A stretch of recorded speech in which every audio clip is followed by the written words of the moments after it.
Welcome to Beyond the Frame, episode 2, where we dive deeper into the professional lives of an esports creative.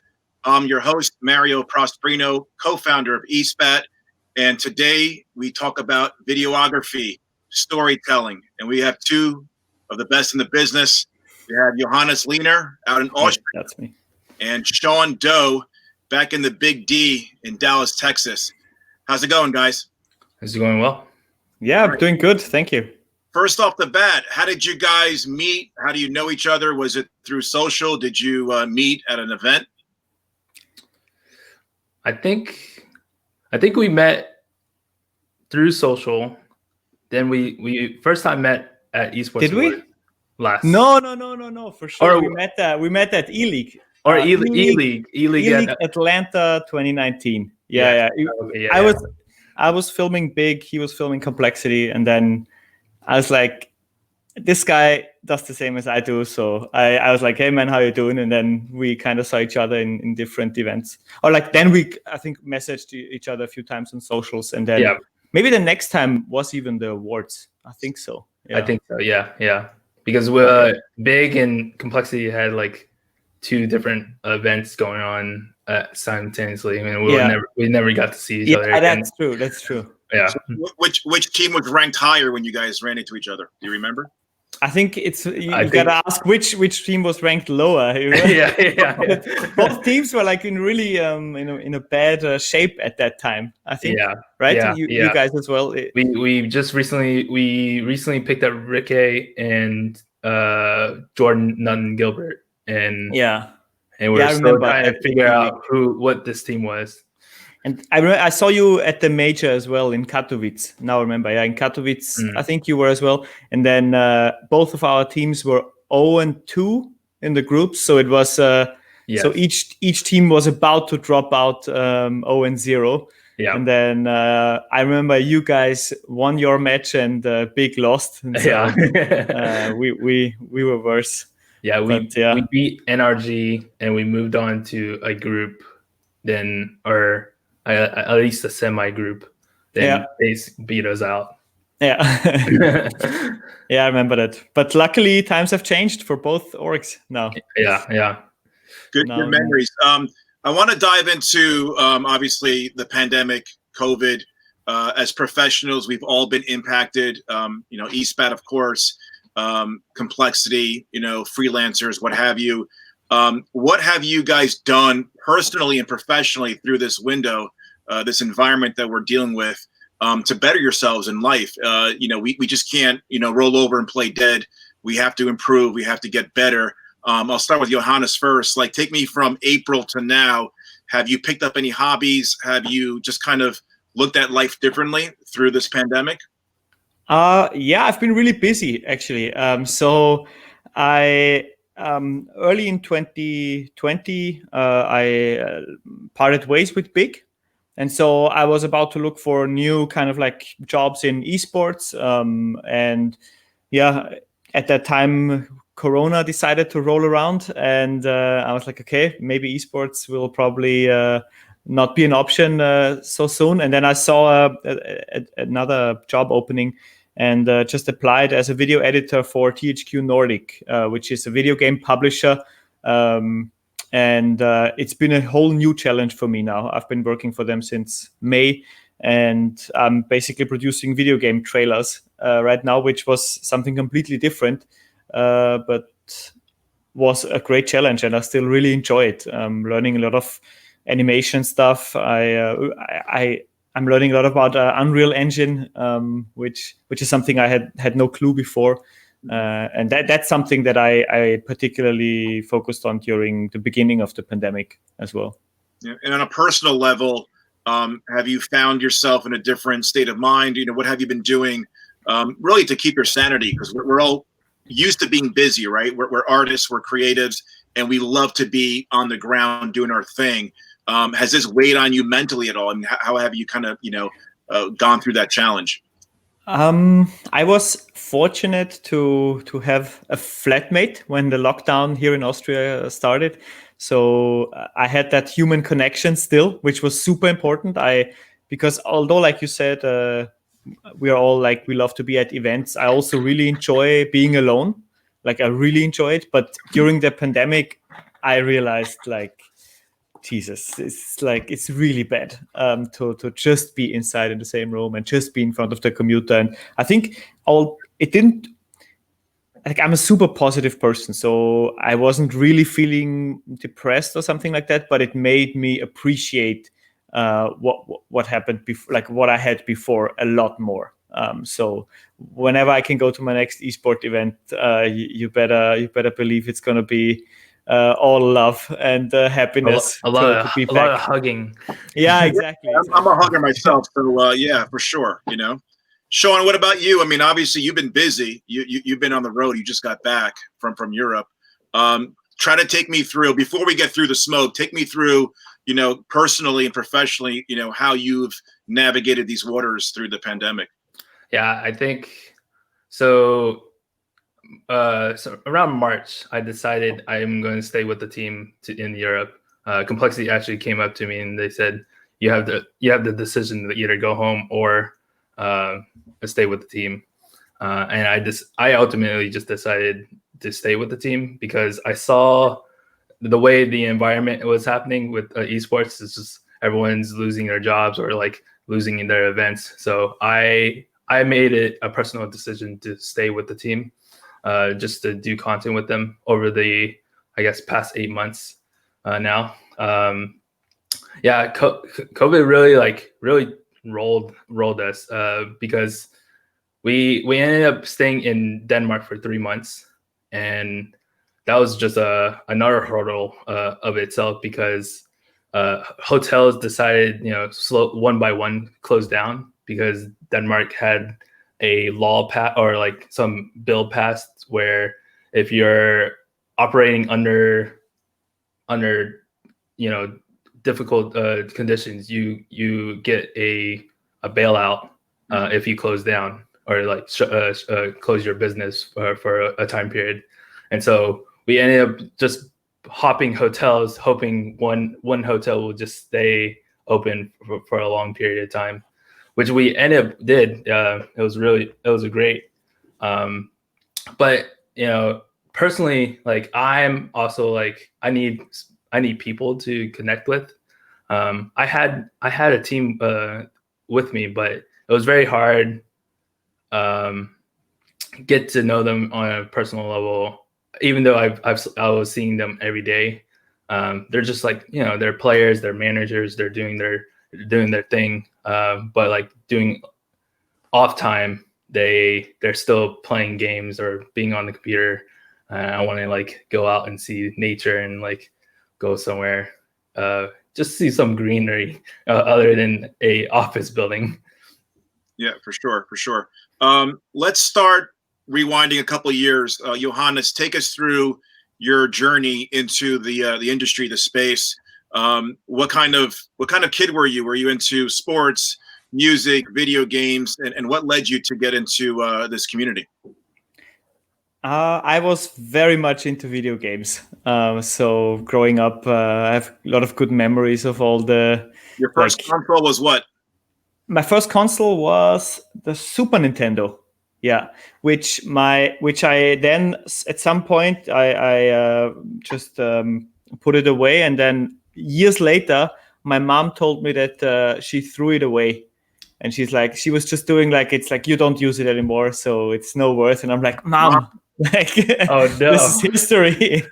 She felt so bad. She was like, yeah, I was wondering why the guy at the at the place where you get rid of the garbage, I was wondering why he came up to me and just took the console right off me and just kept it. So yeah, good for him. I hope he has some fun. But no, I have great memories from my childhood and early teenage years. Local LANs, playing Age of Empires, playing like CS 1.6, Source. So that's definitely my background. That's where the passion comes from. And your first break came where, and which organization gave you the first really opportunity? It was big. It was big. I still feel so new to the video world. But how does that happen for somebody who who wants to get into this industry? How does it happen? Was it a cold email? Was it, social media? How do you actually get with a team, with an org? I decided really late that I wanted to be in esports, and then even later so I was like 25 years old or 24 when I decided that, and then even later to get into videography.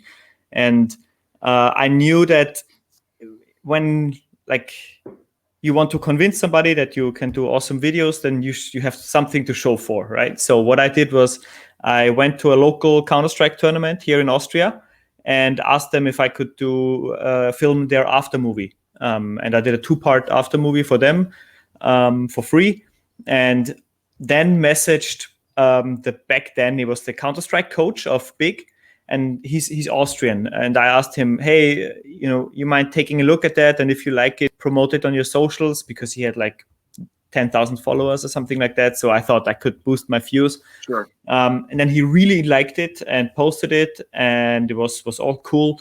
And then a month or two later, he messaged me asking if I want to do something for BIG, maybe have a test event. And I was like, yes, this could be my big break. And so that's that I was really lucky, I think, in that case, that they thought of giving me a chance there. That's awesome. Listen, I've always said the answer is no unless you ask, right? So yeah, true. Break somewhere, and there's no shame about being proactive and really you got to be a fan of yourself, right? You got to bet on yourself in life and understand that you have this confidence of being an artist and being a creative and really amplifying somebody's brand. Sean, what about you? Take us through the journey and how you got to Complexity. Let's see. It started in 2017 December. I had multiple skills before leading up into the esports. I was leading into like web development, social media marketing. I was doing video here and there, but not the full extent I'm currently doing right now. I was mostly doing photography, and I saw an event, an ad for CWL Dallas one Thursday night, and it was happening the very next day. And I thought, maybe if I could just, take all my skills and apply it to one thing, one focused thing, because right at that time I was just doing social media marketing for a small firm here in Dallas. Then they found out I was a web developer, so they kind of screwed me over on that one, just saying like, hey, since you're a web developer, you can build our website and do web development things and social media of a price of one. And I was like, I didn't like this. I don't like this at all. But so I didn't really like my current situation. So I just said, you know what, I will go to this event and see what I can do. So I went to CWO Dallas, which had 3 bomb threats that whole weekend. Wow. And there was just like a lot of turns and events which unfolded there, but it like all worked out in the end. It was really great event. I went to the event. I started taking photos, but also I wanted to know how to break into esports as well. And so I started talking to everyone. I think that is a very well-known thing for my friends that when they talked about me, is like I really talked to like people. So I just went to like casters, broadcasters, analyst desks, pro players to amateur players to spectators. I literally just talked to everyone. I talked to 20 people per day at that event. Wow. Just talking. I didn't really care about like looking for a job. I was just gauging the environment. And Bomb Threat happened Saturday. I came in with a real plan of how to tackle getting into esports. What I found is that photographers would,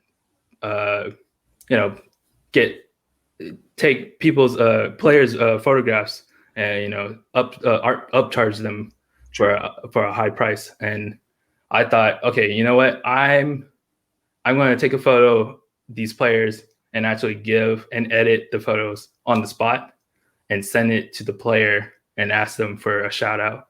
on Twitter. To them, they think I'm going for followers, but honestly, I was going for the orgs they represented. And in the end, I think at least 30 orgs hit me up and asked me, "Are you going to the next event?"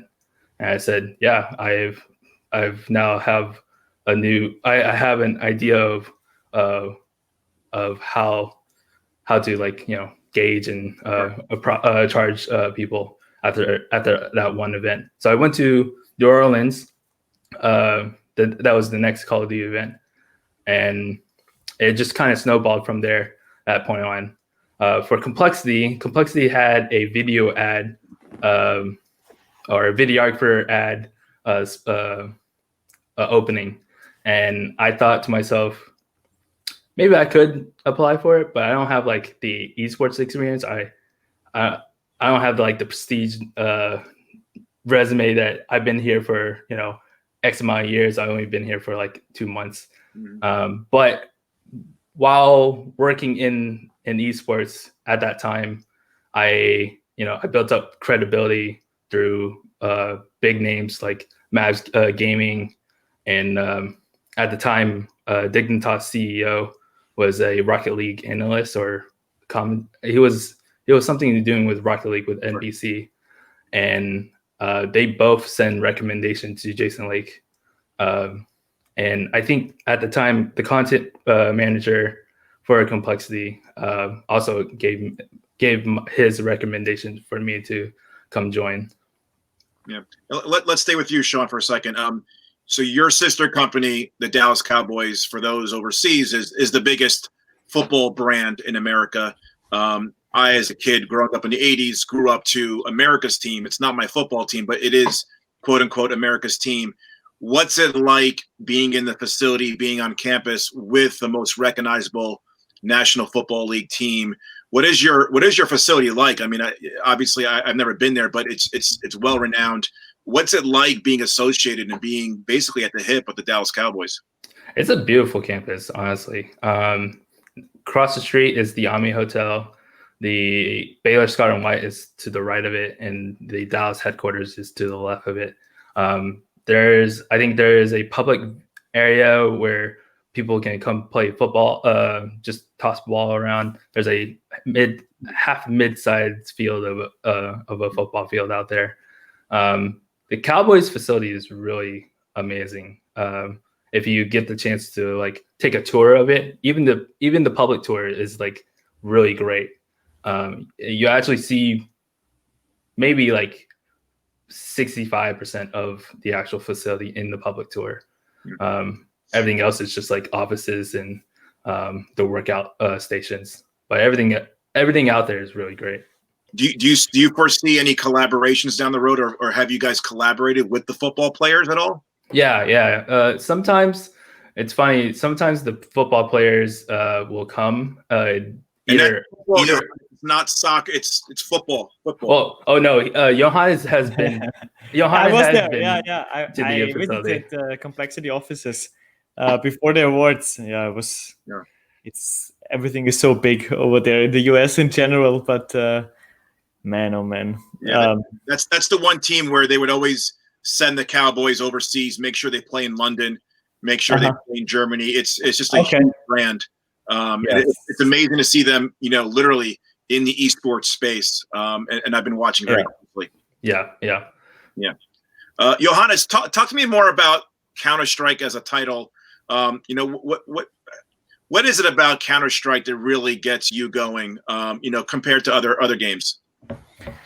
That's a good question. Especially as far as storytelling, is it all the same, or do you really think? And I'll have Sean chime in as well. Is it really make a difference as far as what team you're covering?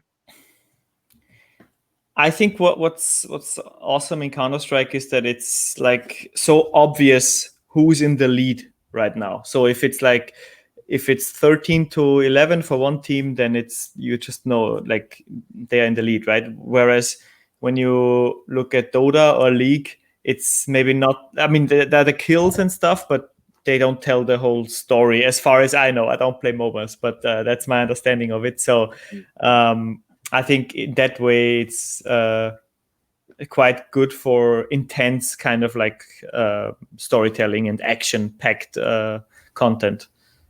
Yeah, I totally agree. MOBA is very hard because it's any team, even a losing team, can still win the game because it just takes one team fight to, push everything over the line for one team. CS:GO is just like, you can tell by how the team is doing based on score, but also like I get the recently I get the cool opportunity to like listen into team comps if it's not like a big official match, and it's like the energy level of a team really dictates the pushing them over the line going into the win during the matches. What happens if you get an ace, the other team gets an ace and your team's down, and they either their energy's down or they're hyping each other back up. It's like, all right, come on boys, we can still do this.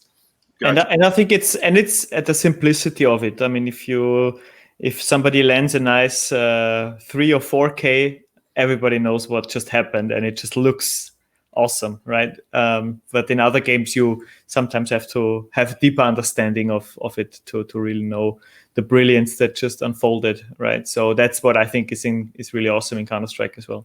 Do you guys have a specific shooting style that you guys can touch on? Everybody has their own kind of mission going into a documentary or an event. And how does it vary based on if you're shooting a documentary versus a tournament?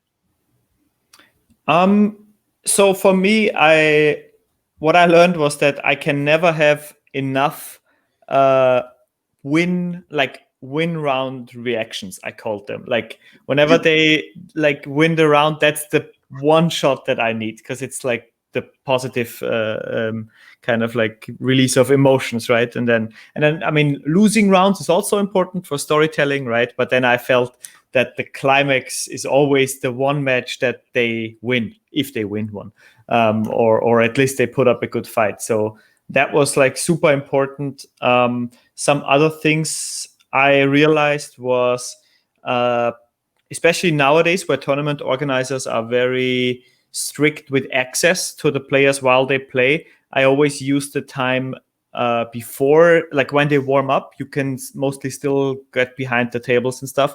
And I try to take some shots where you can see the player playing, like you can't see the screen, but you see that it's the guy and it's the name maybe in the background. And when you edit it later, it looks like he's in the match right now, but in real life he was just like warming up, playing around. Yeah, exactly. Yeah. So I and also to use the warm up for some close-ups of like the hands, like on the mouse or on the keyboard. It's always good B-roll. You can always use, right? I even used a shot once that was from a completely different tournament, but I just needed this shot right there.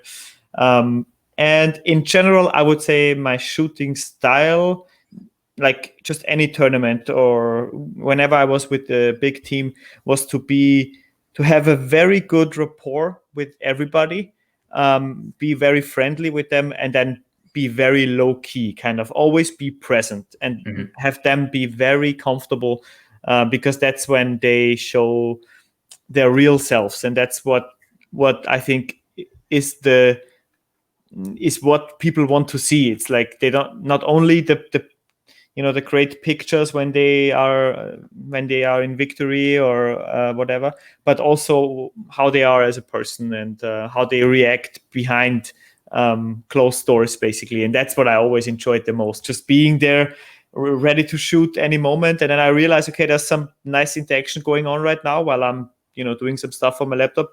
I would grab my camera and just like quietly start filming. And then sometimes when they realize afterwards, they're like, damn, you've been filming again, man. But it's good content. It's what the people want to see, I think. I think that's the same way as me.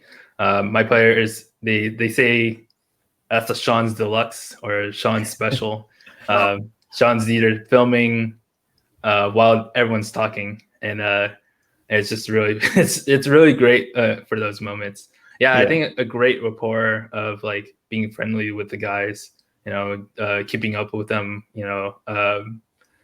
you're almost like a videographer is almost a support staff to the team, even though you're half the time the team doesn't feel like you're part of the team, but you are a support staff to the manager in some capacity. How immediate is your content needed by the social teams? Does it vary from event to event? I mean, I would imagine the first repurposing is for social. It is for Instagram, Twitter, their Facebook feed. Does it vary from event to event, or is it pretty much consistent across the board as far as how quick they need your assets? At complexity, I think around Face It Major, I made it upon myself to do the social posts, or like at least help and assist in a way of like taking the photos, doing small video clips and sending it over to the social team. But I think it slowly has evolved, and new people has been hired for the social team. I at least get most of photography done within either the media day or like the first event. But of course, throughout the event, I'll here and there shoot once in a while. But the those first two, media day and the first like event day, those photos are sent over to the social team, and they can decide of how to use it. And it's also has the tournament. I sit down the players at their computers and say, all right, guys, just pretend you're playing. Give me a hype moment. I'll take the photo, or give me a down moment. I know it's gonna be weird, it's awkward, but just give it to me. And I think after a couple of tournaments, they really got used to it. So they know what to give me when I ask for it. I had the exact same experience in Big. I remember shortly after I started, they got the sponsorship from Red Bull, and so management really wanted to show Red Bull that we produce content for them and stuff. So I would always have like empty Red Bull cans in my backpack, and then like just place it next to the players. And then especially on the first few days, like when they would do SSD setup or something like that for the actual matches, they like when I placed the Red Bulls next to them, they already knew what was going on, and so I didn't even have to say something. They were just like practicing, and then when they saw I was there, they would like take the Red Bull, pretend to drink or something like that, and just made my job very easy. And it was also the same for me in the beginning of the tournament when there were no actual matches going on, but just practice and stuff. I would take a lot of pictures and then send them over, and then once the tournament starts, it was just full focus on video mostly. And then also I tried to review the footage at the evening, so I could send over some good clips, funny clips from at the actual tournament. And then we did two things. We planned the documentary Living Big was like the big project always, but that was fine if it would be released like a month or even later after the event. And then we also planned kind of like, I always called it kind of like secondary content. So we started a series where the players would watch the highlight clips of last night's match, and then they would react to it. And then it was super easy for me to edit together a nice piece of content that would go out like 2-3 days after the event. And it was not a hassle for the players because they were used to me interviewing them anyways for the documentary series. And so just showing them 5 or 6 extra highlights, they didn't bother. They didn't care. It was completely fine. And so I think it was a win-win situation. And that was it. I remember Johannes coming up to me and telling me about his idea. And so I tried taking it. But I don't know. It's something about my players. They've seen so many, like they play so many games, and they kind of like forget each play. They're like, okay, really? They look at it and like, I don't even remember this. I'm like, really? It happened last night, man. Let's talk about the community. Coming up through the profession, did you guys have any mentors that you leaned on? And twofold, who are you a fan of right now? Whose work do you really feel compelled to look at? Obviously, through social media, it's very easy to keep up with your peers. We'll start with Johannes. Mentors, and also who are you a big fan of? Yeah, it's many people. So mentors or people that I have to be very grateful for. Definitely when I started in esports, Jason Atkins and the Hitbox management, who gave me my first job in esports, although not videography. It was still kind of marketing related back then, but it just allowed me to make money with esports, which was just that, yeah, it was just amazing. So they allowed me to pursue that path. And then and also of course big the coach I mentioned before, Kakafu, and Filian and the management for giving me the chance. And for inspiration, there's also so much. I mean, right now I of course watch Sean's work Through the Smoke. I really like it. I really do like it because I feel like it's very similar approach to storytelling, and I like the human side of it. And also Charles, our videographer friend from G2. We all met at the Esports Awards, so I feel like we're kind of like a little group, and I of course enjoy his work. But there's been a few videos that I really that made me get into this space, and that was I don't know if you've seen the documentary Free to Play, the Dota 2 documentary from 2014. I was studying back then. I was in Japan for 2 semesters abroad, and I watched this documentary. And on that weekend, I decided that I won't pursue a career in back then tourism anymore, but I want to work in esports. So this documentary made me change careers. And then I'm a huge fan of Matthew Truelove. I think you guys know him, Big Little. I think his way of storytelling is that's what I wanted to aspire to, visually and storytelling wise. It's really emotional, and that's what I want to go for as well. And Frank Garnet Welsh from ESL now. His frag movies back in the day were really inspiring for me. So big shout out to him as well. Fantastic work, and he knows it as well. And he actually helped me on my first few. I also did frag movies in the beginning to make a little name for myself. And he gave me really honest feedback that helped me develop a lot. What about you, Sean? I think so. When I first started in Complexity, we were doing like a little POV. The series was called POV. It was like a behind the scenes run and gun type deal, and so that was like more of my style of when I transitioned to documentary. My former CMO, Cam Kelly, decided we were doing documentary versus these run and gun type shoots, and he really pushed me along my current path as of right now. He was more the influence, like his influence on the team was really impactful for all of us.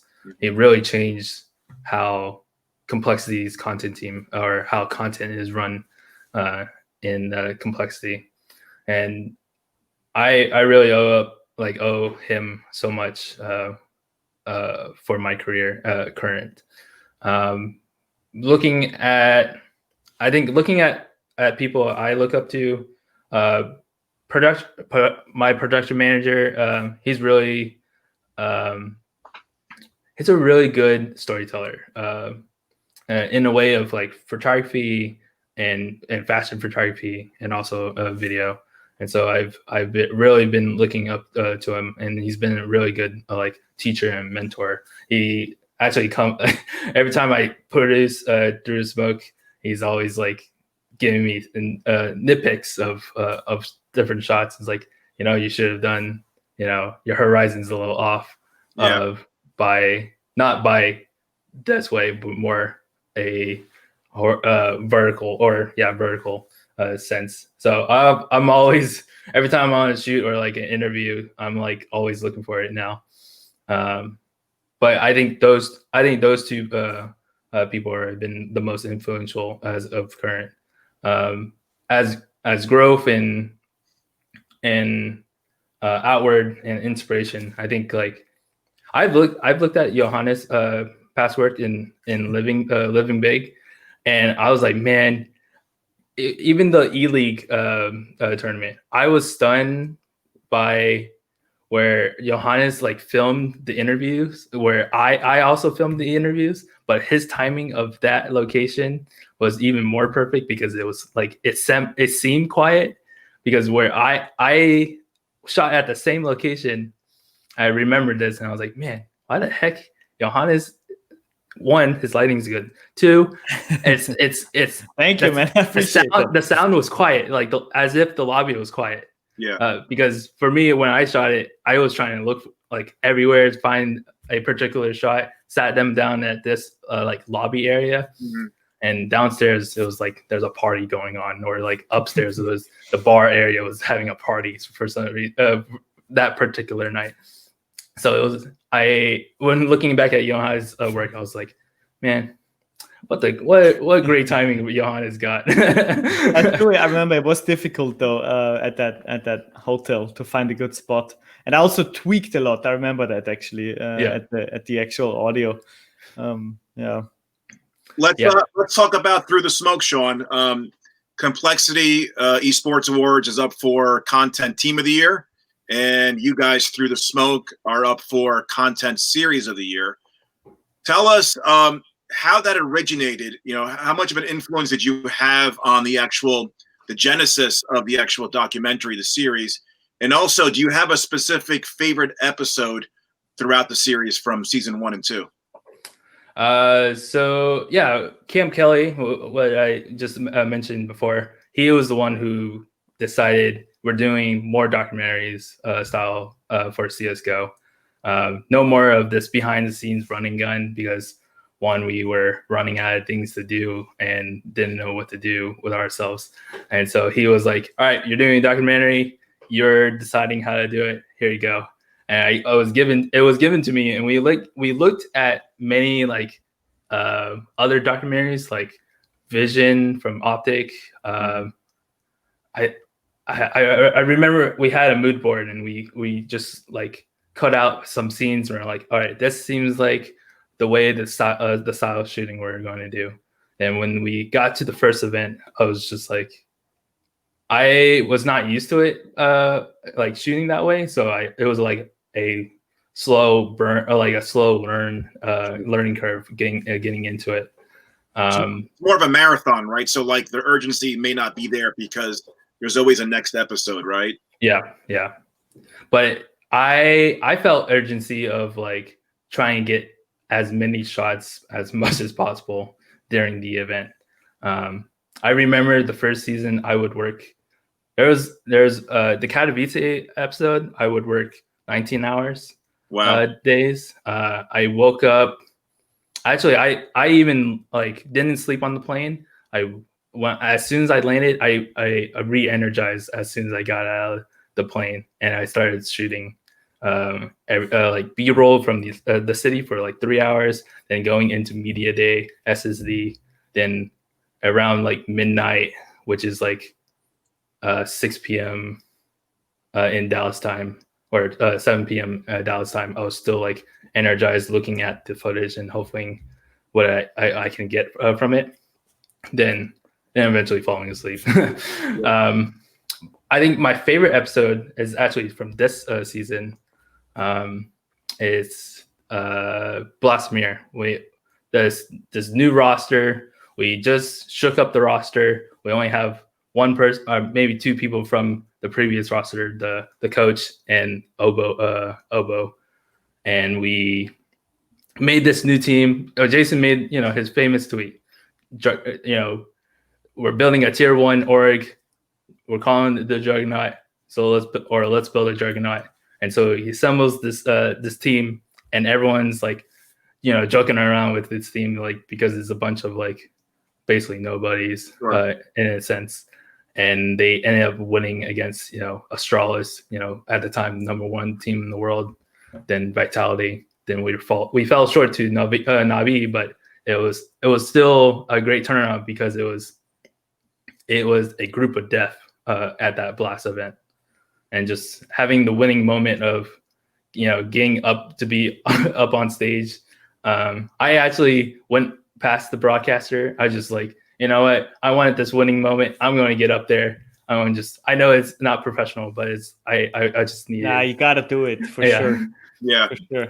I was actually dialed into episode 4 of this year, right? Okay. So this is where you guys now are in Europe, right? Is that June of 2020, right? You're in Europe. Yeah.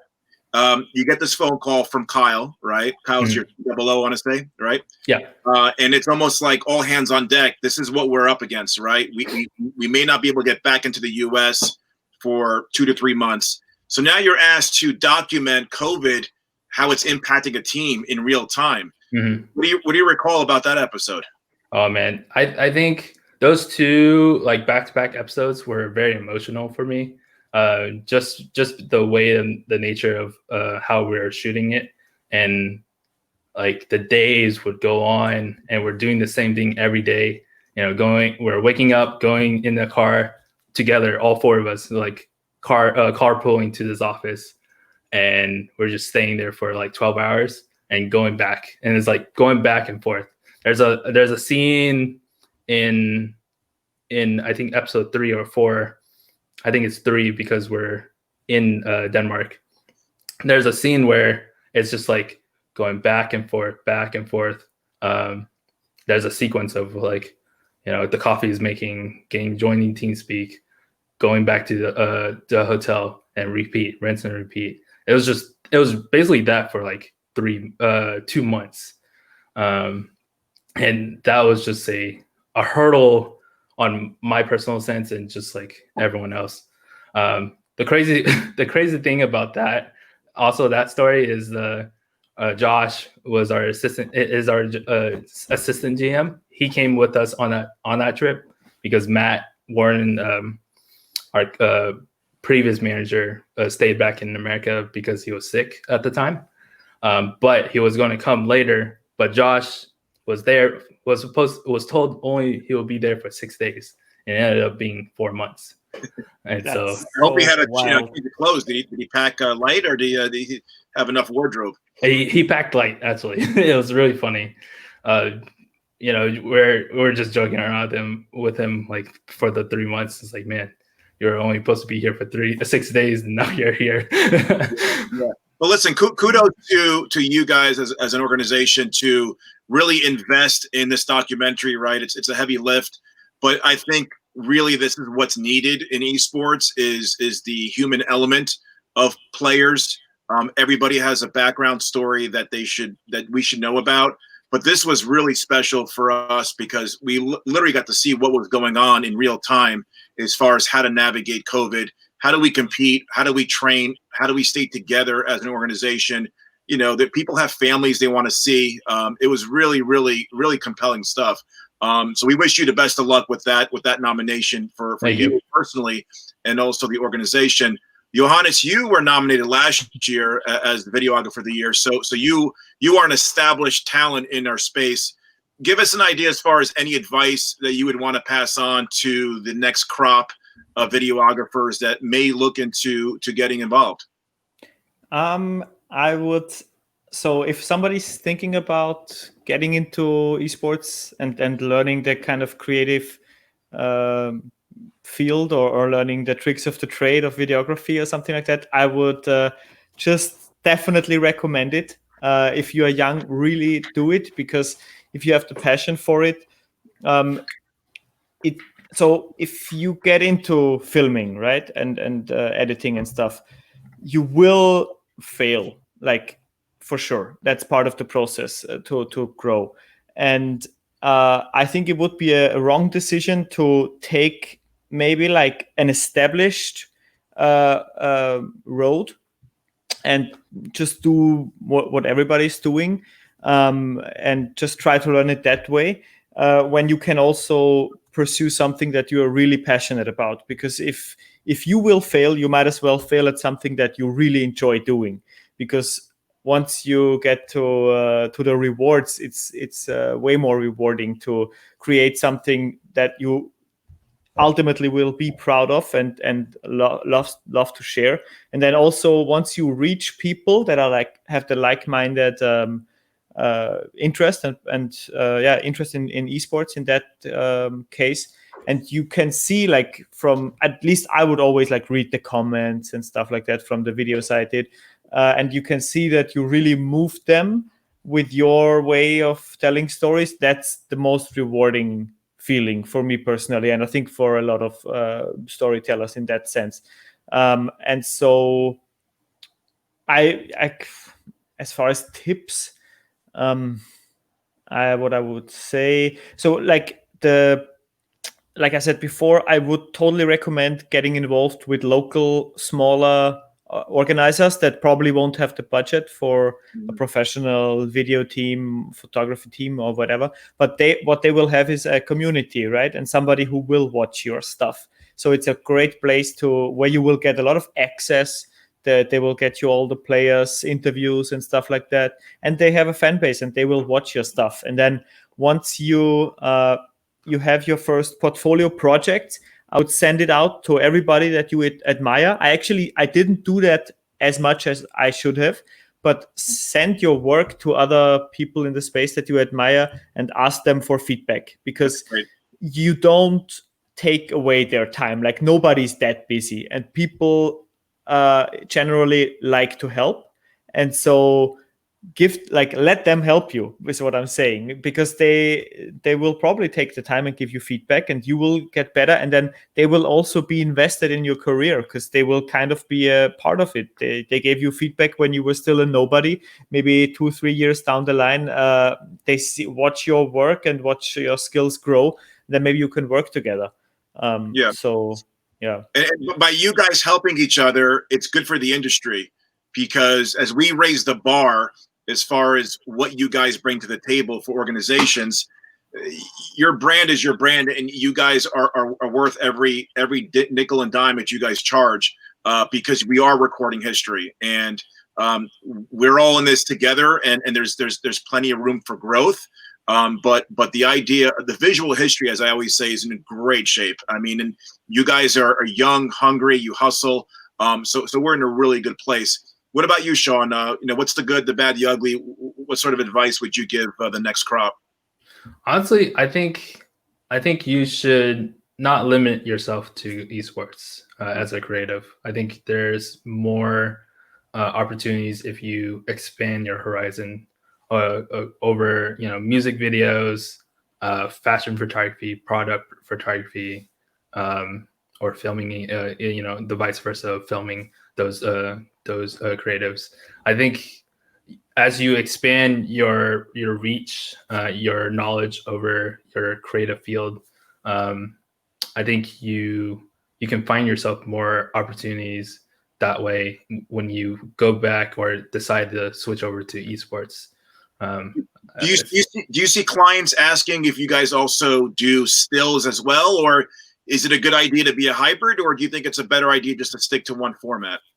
I think it's in my case, I'm a hybrid. I do stills video, but now I also on Johannes' side, I have during this whole COVID thing, I also dabbled in 3D design. Yeah, I saw your Blender work. It looks awesome. Yeah, so I've been doing a lot of Blender lately. But yeah, I think being a hybrid for esports, if you're a one-man shop, per se, being able to do photography and video, and someone can just come hire you instead of like hiring two people, Sure. Two separate people. Yes. I think it's what the orgs want, right? And then but I also have to say that people should keep expectations realistic, because in the end, if you only focus on photography, you will get the superior shots probably, because you can capture the actual emotions. While when I focus on video, then I will be on record while those emotions happen, and I have them on video when they might look really awesome in still as well. So I think, I feel like if you want to be like a part of an org, and let's say it's not like one of the biggest orgs, then maybe it's a good way to say, hey, I'll just be your media guy. I'll be the whole package. Be realistic. I totally agree. I totally agree with that. If you're a freelancer, I think it's best to focus on one particular field. Yeah. Yeah. All right. Last one for me. This to me, this is a telling question, because it gives us perspective as far as who you are. So you have 3 dinner guests. They could be anybody. Professionally, could be your favorite actor, actress, somebody in an executive space. Johannes, first you. Who's at the table? 3 dinner. You told me this, and it's a fantastic question. I thought about it a lot. So Sean, Mario Prosperino, and myself. No, I'm kidding.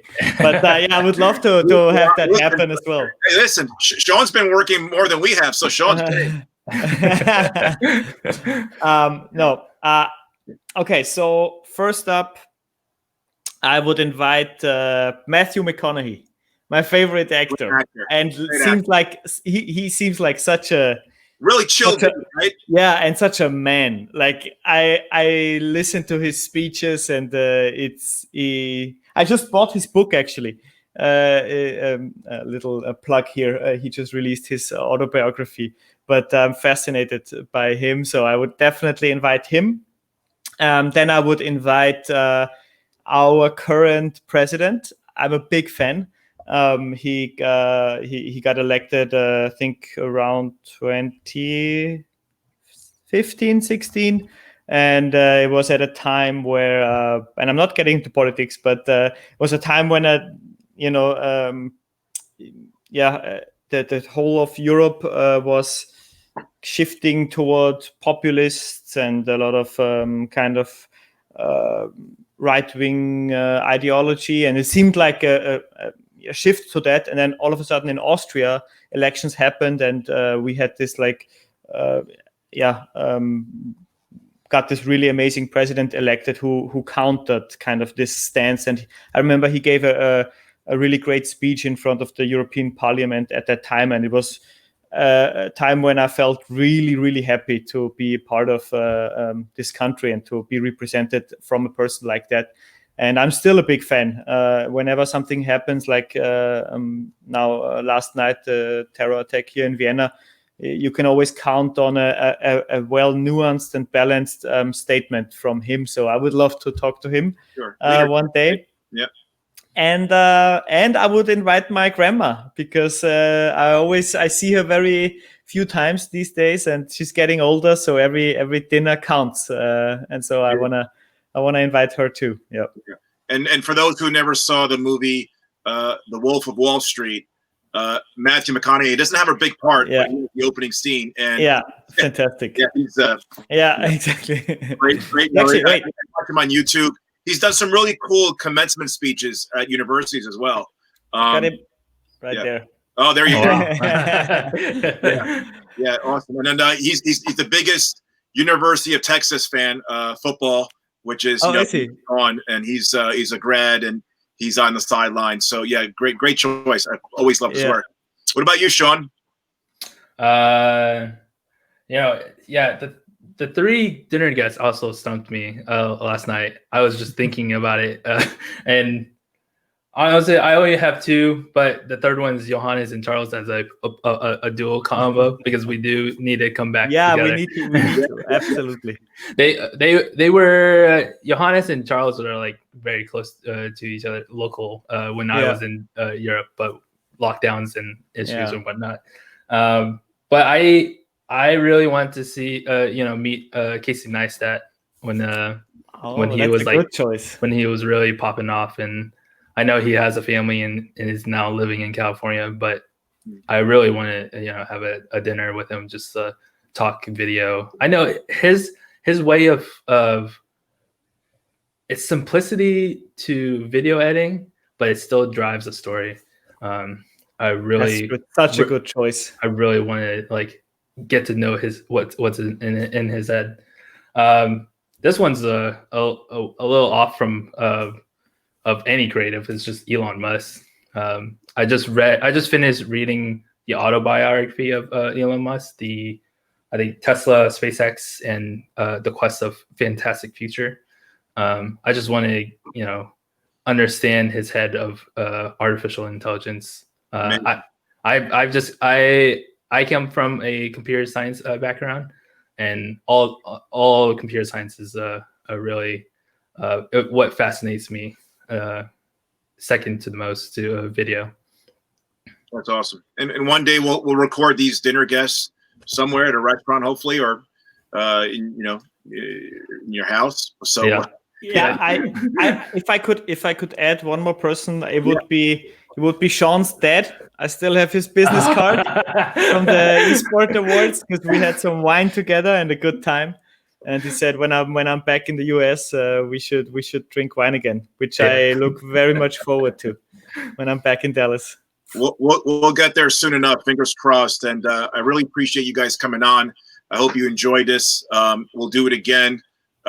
Sean, good luck to you. Esports Awards in a couple of weeks. Thank you, Johannes. Big fan of your work, and like I said, through social media, we're watching what you guys are up to and what you're shooting. So kudos to you guys. Really appreciate you guys coming on. Appreciate it. Yeah, it was a pleasure. Thank you. All right, we'll talk soon. All right, see you guys. Bye.